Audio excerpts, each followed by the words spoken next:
Hello guys, Steven Duxer. So today's video will be mainly focused on in June monthly recap.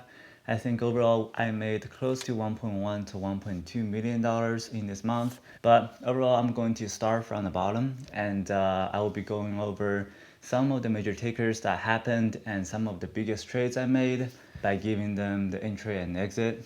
And hopefully it's going to be helpful for you, but I won't be really going over every single trade because that's way too long.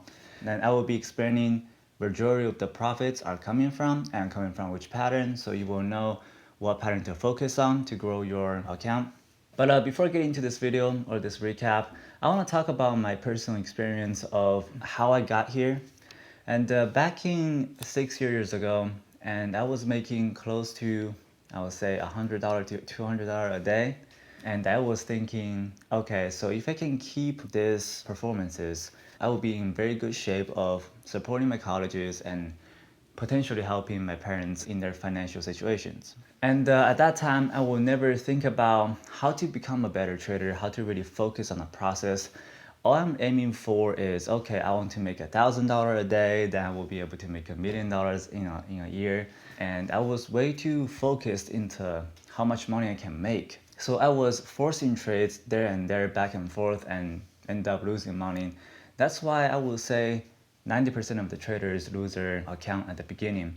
So one of the very good solution will be focus on the process, focus on your statistics, how to really utilize your statistics to benefit your trading performances. Because in that way, it can not only make you to become a better trader and also give you much better performances in the long run. So just in general, talking about all industries, every single industry, you need experience in there. And also you need your own method, your unique way of how to really profit from this industry. So that would be my honest opinion. Don't rush into the profits.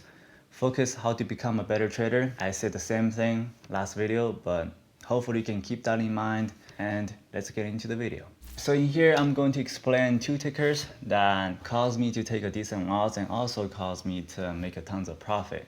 I'm going to explain the difference between those two tickers, and make sure to listen carefully because there's a lot of details in there, and two of these patterns look very similar. So let's get into BLNK first. So in this ticker, overall it was a multi-month breakout, and the breakout level is around 350-ish area. And in that specific day, I bought the stock around 3.7, which was the pullback of this initial parabolic. So I was risking a consolidation level, which is around 380, because I know there's another support at 360. Unfortunately, I was trying to long 2 or 3 times. It turns out it shaked me out.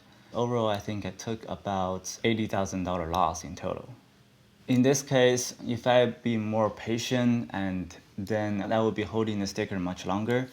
But unfortunately, I had a massive FOMO, got checked out around 250-ish, and the stock just went double from where my entry is.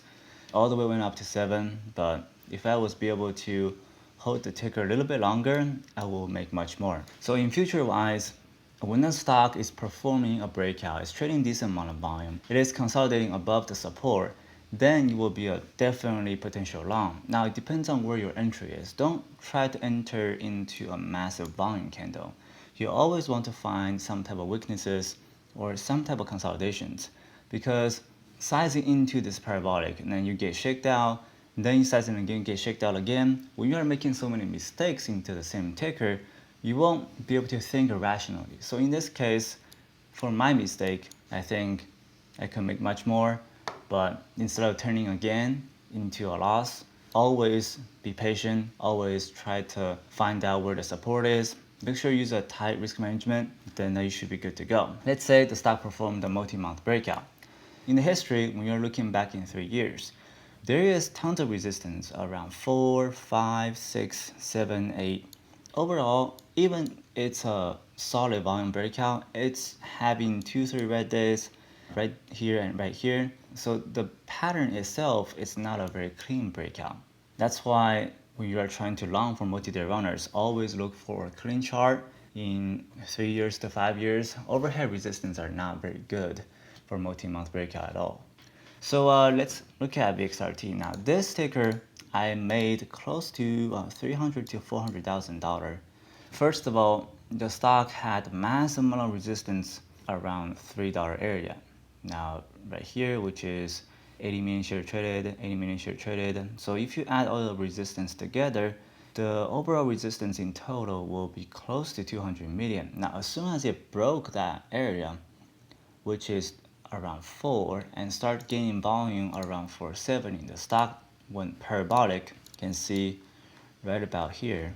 Then gapped up in the second day. Now, you can see the stock performed the breakout around 4, gained tons of volume in the late day, gapped on the second day, but on this candle, the stock did a PR, which is press release, pushed the stock even higher. Once the stock finished spiking and it had this massive amount of resistance performing at $10, I didn't rush to short it in because there's a massive amount of support around 4 to 5. So I waited until the next day, which is on Monday. The stock decides to come back again, testing the $10 resistance. I sized it massively using the massive resistance from Friday. And I got a decent fade from it. I think my entry is 940. I covered around 640. So I made $3 a share, and it's a very predictable pattern. Ever since then, the stock come back to test that $10 again and keeps fading once it tested that 10.